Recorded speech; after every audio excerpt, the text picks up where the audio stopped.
तब हो सदाजीवन, एक बार हृदय में धारो, तुम धर्म अकिंचन।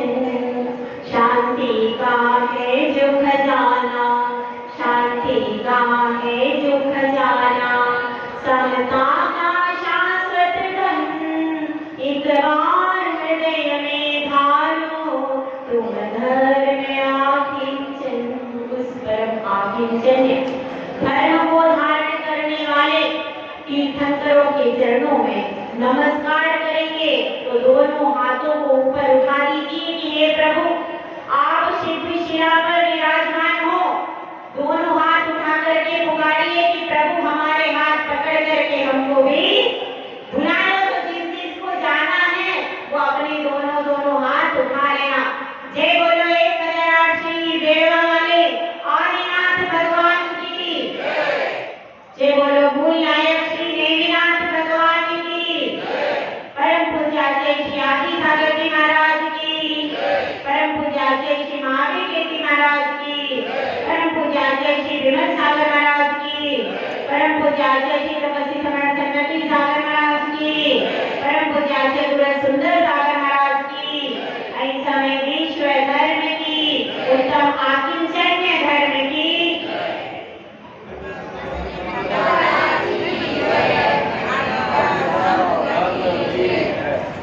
धर्मप्रेमी भव्यात्माओं, पर्युषण पर्व के 8 दिन निकल गए हैं। अब केवल 2 दिन बचे हैं। जिसने अपने मन को, अपने आचरण को पवित्र नहीं बनाया, उसके लिए सिर्फ अब 2 अवसर बचे हैं। इसके बाद फिर से 12 महीनों में एक बार फिर से अगले साल ही 10 लक्षण पर्व आएगा। उसके पहले वो अवसर नहीं मिलेगा। इसलिए सोचिए, कुछ विचार कीजिए अपने मन में, अपनी परिणतियों के बारे में। एक पतंग बहुत ऊंचे आसमान पर उड़ती है, लेकिन डोर से बंधी रहती है। एक बहू पीहर जाती है, लेकिन ससुराल का जैसे ही संदेशा आता है, वह तुरंत वापस लौट कर आने को तैयार हो जाती है। एक बच्चा स्कूल में पढ़ रहा है, जैसे ही स्कूल की घंटी बजती है, उसको घर याद आने लगता है। इसी तरह की परिणति हमारी भी है। हम मंदिर में बैठे हैं, कहाँ बैठे? मंदिर में बैठे क्या कर रहे भैया? पूजा कर रहे, प्रवचन सुन रहे हैं, लेकिन हमारा मन कहाँ है? कभी घर पर, कभी दुकान में, कभी बाजार में। ऐसा ही वह घूमता रहता है। तो हम तो मंदिर बहुत गए, पर मन ये मंदिर नहीं बना। हम तो मंदिर बहुत गए, पर मन ये मंदिर नहीं बना। इस मन को मंदिर में हो, इस मन को मंदिर में बिठाना है। साधना पाना नहीं, जीवन को बदलना है। साधना धुएं सा जीवन मौत है हो, धुएं सा जीवन मौत है। जलना है, साधना पाना नहीं, जीवन को बदलना है।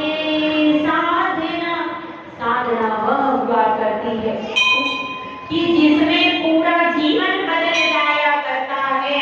हमारा मन यदि मंदिर बन जाए, तो फिर हम घर में रहेंगे, तो भी हमारे मंदिर में भगवान, हमारे मन में भगवान का मंदिर होगा, और फिर हम पवित्र हो जाएंगे। तो उस पवित्रता का आज का दिन है। अब मेरा आपसे प्रश्न है, रोज की परिपाटी परंपरा छूटेगी नहीं, अभी 2 दिन की तो परंपरा और बची, ठीक है? अब मेरा आपसे प्रश्न है, अच्छी तरह से सोच करके विचार करके बता देना। पहले इधर महिलाएं बहुत सारी हैं, बहुत समझदार महिलाएं यहाँ पर था, सब करने वाली महिलाएं हैं। तो अब इन सब महिलाओं से मेरा प्रश्न है, उत्तम त्याग के दिन हमने सुना था कि उत्तम त्याग कौन करते हैं? सिद्ध भगवान, अनंत भगवान, मुनिराज, यह सब हमने सुना। लेकिन अब जब उत्तम त्याग कर दिया तो क्या बचा? कुछ भी नहीं बचा है। तो अब ये बताइए, उत्तम त्याग कर दिया तो तुरंत ब्रह्मचर्य की प्राप्ति क्यों नहीं हुई? समझ में आएगा? उत्तम त्याग कर दिया, उत्तम त्याग करने के बाद ये बीच में एक दिन का गैप क्यों रहा? तुरंत ब्रह्मचर्य की प्राप्ति क्यों नहीं थी? ये बीच में क्यों रख दिया?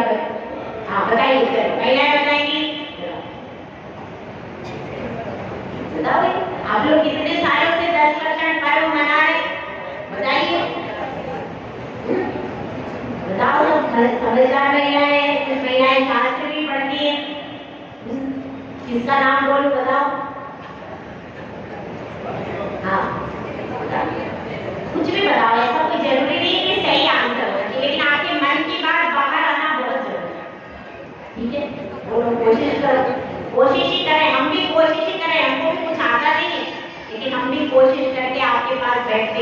अब आप भी कोशिश करो, समय कम है हमारे पास, जल्दी से आंसर दो। बोलो, हाँ बोलो, कुछ नहीं बिगड़ेगा, आप बोलो तो सही। हाँ बोलो, हाँ मन का क्या बोलिए? मन की पवित्रता की, बिल्कुल सही। चलो ठीक है, अब आप बताइए आंसर दूसरा चाहिए मुझे, भाई 2 ही दिन बचे, आज मुझे डिफरेंट आंसर चाहिए। मन की पवित्रता के लिए ये इधर से आंसर आ गया। अब आपको बताना है यह आज बीच का गैप क्यों? कल पूरा त्याग हो गया, अब क्या करना है? अब क्या करना है? साधु बन जाना चाहिए ना, बीच में एक दिन नवा क्यों रखने की जरूरत? बताओ, डायरेक्ट त्याग किया तुरंत आप ब्रह्मचर्य की प्राप्ति होना चाहिए ना, ये बीच में एक दिन क्यों रखा? बताओ। हाँ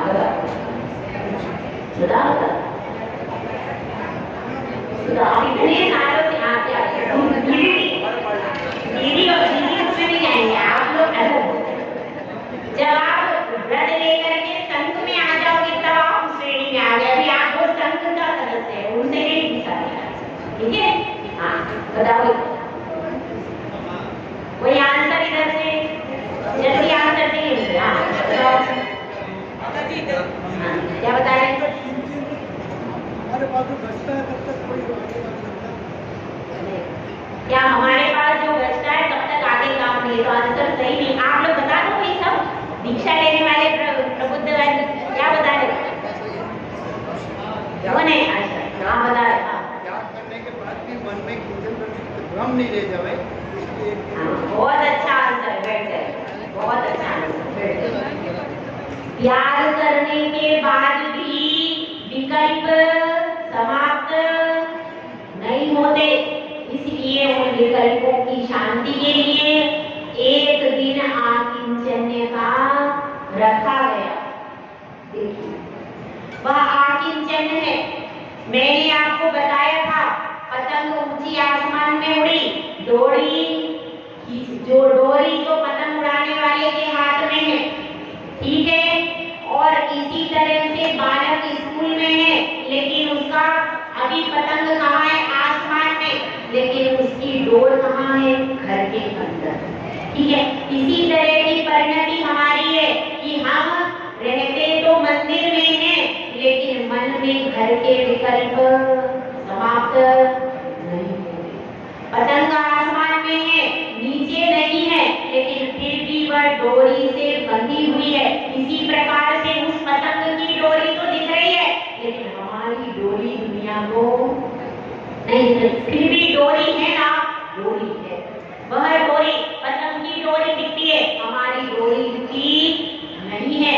फिर भी एक डोर है जो कि हम मंदिर में रहते तो भी वह डोरी घर पर, हम पीहर में रहते तो वह डोरी ससुराल से बंधी हुई है। से वो डोरी बंधी। वह डोरी, तो उस डोरी का मतलब क्या है? यही बताता है आज का उत्तम आकिंचन्य धर्म कि यह डोरी दिखाई नहीं दे रही किसी को पता नहीं है, पर फिर भी डोरी है। जो दिखाई देता है उसको तो दुनिया देख लेती है, लेकिन यह जो डोर हमारी बंधी हुई है, इस डोर को कोई देख नहीं पाता। इसलिए उस डोर को तोड़ने के लिए आज आया है उत्तम आकिंचन्य धर्म। तो अब थोड़ा सा विचार हमें करना है, कैसे इस आकिंचन्य धर्म की प्राप्ति होगी, थोड़ा सा विचार करना है। एक वह मिट्टी के बारे में हमने सुना था, क्रोध मान माया लोभ के कंकर दूर हुए और मिट्टी ने सहन किया, संयम किया। उसके बाद वह घड़ा धूप में तप गया, सुंदर हो गया, बजने लगा। अब उसने पानी का जो अंश उसमें था वह भी त्याग कर दिया। अब वह घड़ा कुम्हार के पास रखा है। कभी एक बहुत अच्छे सेठ जी आते हैं, बड़े सेठ जी आते हैं और कहते हैं कि मैंने चौका लगाया और चौके में मुझे मिट्टी के सुंदर घड़े से बड़कान करना है, तो मैं वह घड़ा तुम्हारा कितना सुंदर लग रहा है, मैं यह घड़ा खरीद कर ले जाऊंगा। तो उसने ढूंढ ले दिया और वह सुंदर घड़े को ले जाकर के अपने घर पर ले चला, अपने घर पर ले गया। अब घड़ा कहाँ आ गया? कुम्हार के घर से अपने सेठ के घर पे। अब वह घड़ा विचार कर रहा है, मेरा जन्म कहाँ हुआ? कुम्हार के घर पे। कुम्हार के घर पे मेरा जन्म हुआ, लेकिन अब मैं कहाँ आ गया? तो सेठ जी कहते हैं कि तुम्हारा वहाँ कुछ नहीं था, तुम्हारा वहाँ पर कुछ नहीं था। यही है आज का धर्म आकिंचन। किंचन, किंचन मतलब कुछ भी नहीं, मतलब नहीं, किंचन मतलब कुछ भी, आपका यहाँ पर कुछ भी नहीं है। ऐसी भावना अपने अंदर जगानी है। बाहर से कुछ त्याग करते ही हैं, बाहर से हम वस्त्रों का त्याग करते हैं, वस्त्र बदल लेते, एक वस्त्र छोड़कर दूसरा पहन लिया, लेकिन मन में तो रखा है वो साड़ी मेरी है कि नहीं? वह जो पेटी में मंगोदरेज की अलमारी में रखी है, अब उसका विकल्प तो है, ये तो पता है मेरी इतनी साड़ियां है, वह विकल्प मन से छूटता नहीं है। और मैंने त्याग किया है, लेकिन विकल्प है कल भोजन करने। विकल्प अभी खत्म पूर्ण रूप से नहीं हुआ है। रस का त्याग किया तो लग रहा है किसमिस मिल जाए, मन में विकल्प बना हुआ है। तो जो जैन साधना है वह भाव प्रधान साधना है। यदि आपने बाहर से त्याग कर दिया लेकिन अंदर से त्याग नहीं हुआ, अंदर से आपकी परिणति से लड़ा, अरे क्या है आज मीठा खा लेते तो अच्छा था, क्या हो गया? विकल्प अंदर चल रहा। उस विकल्प को तोड़ने के लिए कि आपने अब परिग्रह का भी परिमाण कर लिया है, साधु ने त्याग भी कर लिया, लेकिन लग रहा है कि वहां मेरा कुछ है। क्या लग रहा है? वहां मेरा कुछ है। तो यह धर्म कहता है कि भाई तेरा कुछ भी नहीं है, यहाँ तेरा कुछ भी नहीं है। तो इस भावना को ले, क्योंकि बाहर से तजने से काम बनेगा नहीं, इसलिए एक यह बीच में 9वां दिन रख दिया। 9 का अंक बहुत महत्वपूर्ण है। पूरे अंक गणित में सबसे बड़ा है 9 का अंक। 9 का पहाड़ा याद है भाई?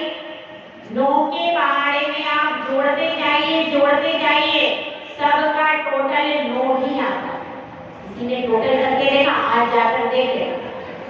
9 एकम 9 से लेके 9 धाम 90 तक जोड़ते चले जाना, प्लस करके बीच में, अंत में टोटल 9 ही आता। मैंने जोड़ के देख लिया, ऐसी प्रवचन नहीं करते।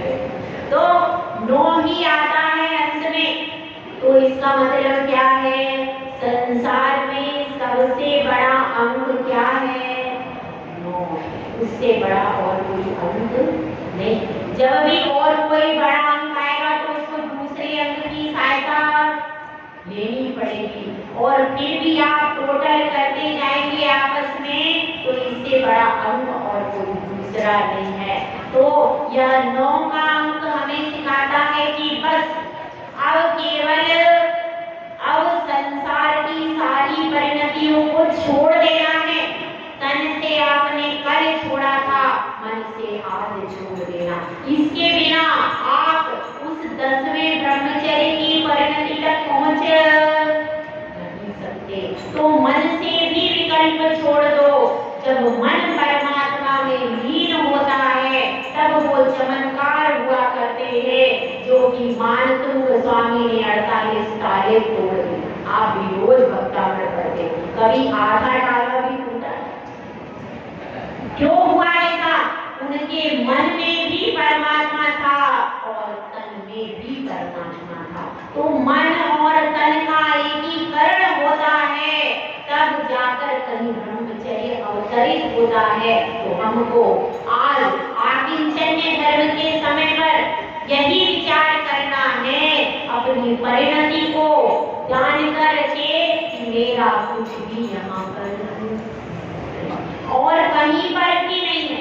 ऐसा नहीं कि यहाँ पर नहीं, कहीं पर भी मेरा कुछ भी, इसको ध्यान रखना। धन संपत्ति, पत्नी, पुत्र, मकान, ये कुछ भी मेरा नहीं है। इस तरह की भावना अंदर में बलवती होगी, तब जाकर के यह ममता परिणाम हमारे छूट पाएंगे। तो थोड़ा सा विचार करना। अब विचार यह करना है, पहले आकिंचन की परिभाषा आपको समझ में आई। आकिंचन यानी मेरा कुछ भी नहीं है, वह आकिंचन धर्म है। और देखिए, एक दृष्टांत के माध्यम से समझने का प्रयास करते हैं। एक सेठ था, उसके पास एक नौकर था, और अब सेठ जी शाम को थके हारे घर में आते हैं। नौकर कहता है, सेठ जी क्षमा कीजिए। सेठ जी कहते, भाई क्या हो गया, क्यों क्षमा मांग रहे हो? तो नौकर कहता है कि जो कमरे के मध्य में बड़ी घड़ी लगी थी, वह सुंदर घड़ी मेरे से टूट गई।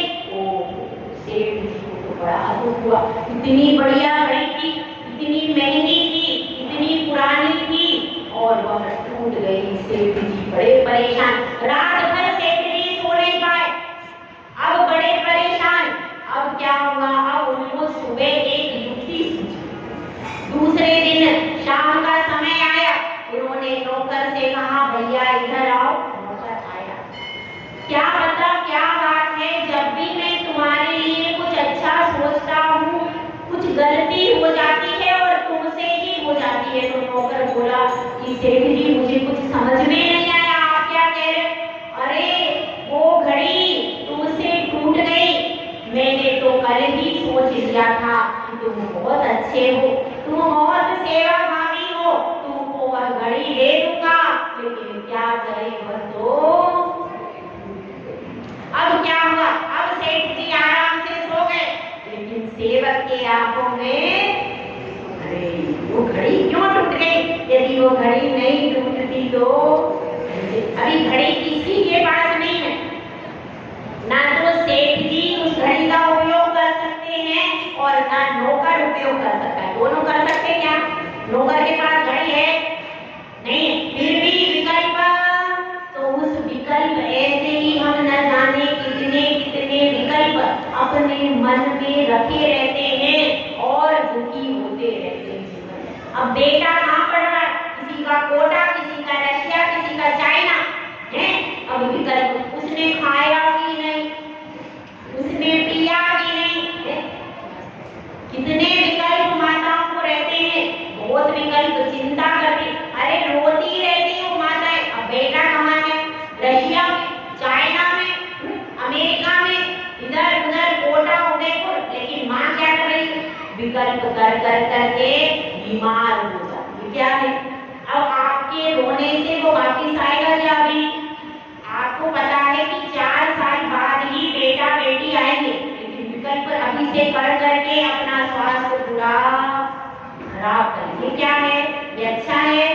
यह विकल्प इसीलिए आपको समझा रहे हैं कि कुछ भी नहीं है। जब आपको समय मिला है, समय पर ही वो बालक वापिस आएगा, उससे पहले नहीं आएगा। तो आप उसकी चिंता कर करके, उसका विकल्प करके अपनी सेहत को बर्बाद मत करो, अपने जीवन को भी जियो। जब बच्चा आता है तो माँ भूल जाती है कि मैं भी कुछ हूँ, अपने आप को पूरा भूल जाती है, भूलती है कि नहीं? पति को भी भूल जाती हो, कोई मतलब नहीं, अब तो सारी मलाई उसी को मिलेगी, बच्चों बच्ची को। तो ऐसी परिणति आपकी हो जाती है। तो उस परिणति के लिए यह धर्म हमको समझा रहा है कि आपका कुछ भी यहाँ पर नहीं है। तो आप सजग हो अपने आप में, अपनी जिंदगी को संभालो और अपनी परिणति को देखो। अब बेटे को आपने, बेटी को बड़ा कर दिया, अब उसकी वहां पर केयर भी करो, ध्यान भी रखो, सब कुछ करो, लेकिन उसके विकल्प से अपने परिणामों में संदेश भाव मत लाओ। यह आज का धर्म कह रहा है। और देखिए, छोटे से मकान के द्वारा, एक मकान था बहुत सुंदर मकान था, और वो धू करके चल रहा था। मकान का मालिक आया, छाती पीट पीट के रोने लगा, हाय मेरा मकान जल गया, हाय मेरा मकान जल गया। तभी उसका छोटा भाई आया कि देखो बड़े भैया, आप क्यों रो रहे हैं? उस मकान का तो सौदा हो गया। अब उसने कहा अच्छा, और वो चुप हो गया। मकान अब भी चल रहा है, लेकिन उसको विकल्प खत्म हो गया। तभी मंझला भाई आया, उसने कहा कि अरे आप लोग देखते नहीं मकान की, आप बुझाओ मकान चला जा रहा। अरे सौदा तो सुबह कैंसिल हो गया, हाय मेरा मकान। मकान चल रहा अपनी जगह पर, लेकिन परिणति कैसी चल रही?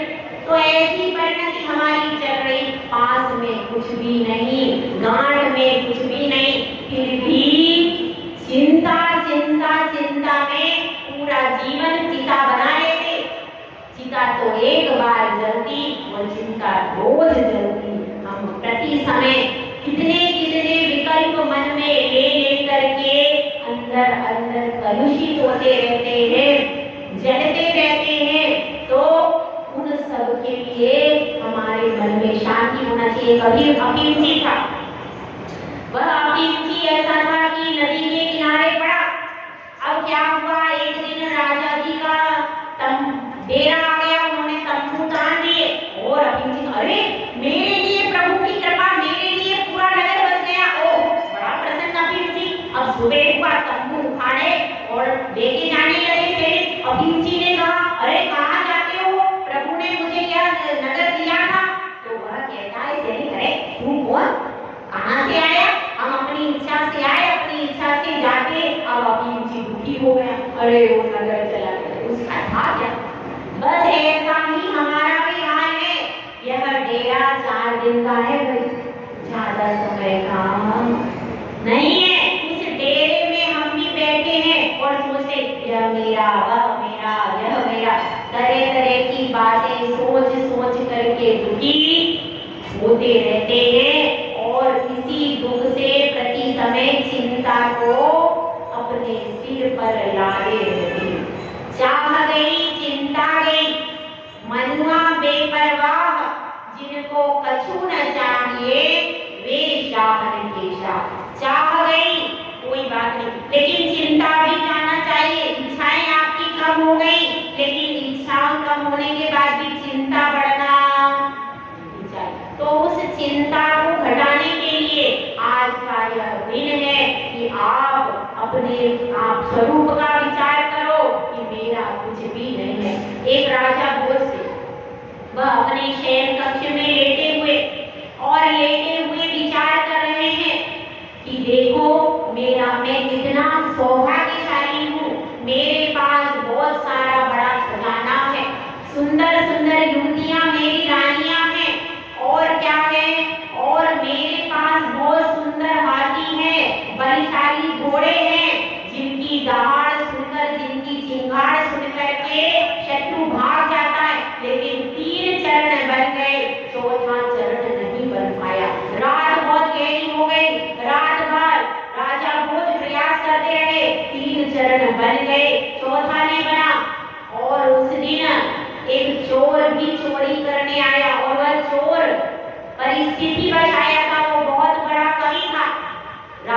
के चौथे चरण को उसने पूरा कर दिया। सम्मीलने नयनो नयनयो नहीं किंचिदस्ति। जब आपकी आंखें बंद हो जाएंगी आपके पास कुछ भी रहेगा नहीं रहेगा। अब राजा भोज ने यह सुना, अरे हाँ, यह घोड़े या हाथी या स्त्री, मेरी आंखें जब बंद हो जाएंगी कुछ भी रहेगा नहीं रहेगा। तो हमको विचार करना है। आचार्य कुंद स्वामी ने अपने समय सार ग्रंथ में कहा, क्या कहा? नत्थि अर्थ मज्ज किंचवि अन्नम परमाणु मित्तम भी। तुम्हारे पास परमाणु मात्र भी तुम्हारा नहीं है। तो चार प्रकार के लोग होते हैं। एक लोग वे होते हैं जो कहते हैं मेरा तो मेरा, तेरा तो मेरा। ऐसे कौन थे? दुर्योधन। उसने कहा पांडवों से कि तुम्हारी भूमि तुम्हारा राज्य भी मुझे चाहिए और मेरा भी मुझे चाहिए। तो ऐसे लोग होते हैं। दूसरे प्रकार के लोग होते हैं मेरा तो मेरा और तेरा तो तेरा। ऐसे होते मतलब वो न्याय प्रिय होते हैं कि मेरी वस्तु मुझे चाहिए, आपका धन आप रखो। और तीसरे प्रकार के लोग होते हैं मेरा तो तेरा और तेरा भी तेरा। ऐसे होते हैं। कैसे कि मेरा जो धन है, मेरी संपत्ति है, वह भी तुम ले लो, कोई बात नहीं है। जैसे कि राम थे, रात ही रात में सुबह हुई और नक्शा बदल गया। अब कह रही है कि कहीं भरत को राजगद्दी दे दो। राम ने कहा कोई बात नहीं, भरत को दे दो, मेरा राज्य भी मैं भरत को देने को तैयार हूँ। ऐसे लोग होते हैं कि कहते हैं मेरा तो मेरा और मेरा भी तेरा। ठीक है, तेरा भी तेरा और मेरा भी तेरा। और भी जो साधु पुरुष होते हैं वे कहते हैं न मेरा न तेरा, दुनिया रैन बसेरा। यह दुनिया तो रैन बसेरा है, यहाँ मेरा भी कुछ नहीं, तेरा भी कुछ नहीं, और यह तो दुनिया आनी जानी है। तो हम सबको थोड़ा सा अपने परिणामों का विचार करना है। इच्छाओं को छोड़ दिया, परिग्रहों को छोड़ दिया। अब यह किंचित जो विकल्प है मन की भूमि पर मंडरा रहे हैं, उन विकल्पों को भी छोड़ देना है। थोड़ा सा 2 मिनट के लिए आपको जूनागढ़ ले चलती हूँ।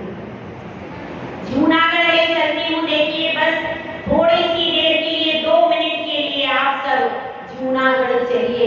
वहां पर गिरनार की तरफ जा रहे हैं नेमिनाथ प्रभु, और देखिए उनकी परिणति। वे अब परिग्रह का त्याग कर रहे हैं और उनके मन में भावना आ रहे हैं, सारा जग छूटा है कोई नहीं अपना, मैं तो जाऊंगा तुझे छोड़ के। हो सारा जग छूटा है कोई नहीं अपना, मैं तो जाऊंगा तुझे छोड़ के। और वह मगन हो रहे हैं, तेज लोच कर रहे हैं और वस्त्रों को धीरे धीरे उतार रहे हैं। अपने मन से भी उन्होंने सारे विकल्प तज दिए। अचानक एक आवाज आती है, अचानक एक आवाज आती है और राजू वहां से आ रही है। उसकी पूरे कंकण बिखर गए हैं, बाल बिखर गए हैं, और जो उसका श्रृंगार था सब चेहरे पर रो रो करके काजल फेंक गया। ऐसी दशा में वो राजू धीरे धीरे आ रही है। उसकी आवाज है, सब कुछ तेरे रंग रंग लिया, तने क्या है मैंने मन रंग लिया हूँ। सब कुछ तेरे रंग रंग लिया, तने क्या है मैंने मन रंग लिया। नौ भव की प्रीति मेरी नैनी पिया रे, रुक जा न जाऊंगी छोड़ के।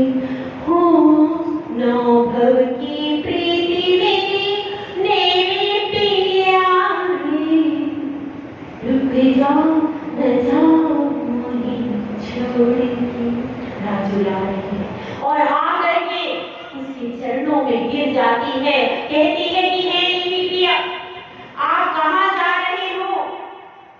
मेहंदी तेरे कारण मेरे हाथों रची, तेरे कारण शहनाई बजी हो। मेहंदी तेरे कारण मेरे हाथ रची, तेरे कारण शहनाई बजी। अब ना सताना तुम यूं ना जाना, मैं भी आऊंगी तेरे साथ रे हो। ये प्रीति मेरी प्यारे, अब तो न जाऊंगी छोड़ के। तो वह राजुल भी अपने नेमी पिया के साथ में चल देती है। दोनों बाहर से भी विकल्प छोड़ देते हैं, अंदर से भी विकल्प तज देते हैं और इस संसार की परंपरा का अंत करने के लिए वह राजुल नेमी प्रिया से, नेमिनाथ जब तीर्थंकर बन जाते हैं, अनंत बन जाते हैं, तो वह राजुल भी आड़ का भिक्षा ले लेती है। तो ऐसी ही परिणति अपन सबको करनी भैया। ये परतापुर की आएगा माता, न वो इधर परतापुर के सब मुनिराज। ऐसी परिणति जैसी उस नेमी राजुल ने की थी, ऐसे अपन को भी वह परंपरा निभानी है और हमारा यहाँ पर कुछ नहीं है। ऐसी परिणति को अपने हृदय में बसाना है। अब 4 लाइन कह करके मैं अपनी बात को विराम दूंगी। क्या लेकर तू आया जग में, क्या लेकर तू जाएगा? सोच समझ ले मन मूर्ख, अंतकाल पछताएगा। क्या लेकर तू आया जग में, क्या लेकर तू जाएगा? कंचन जैसी तेरी काया, तुरत जल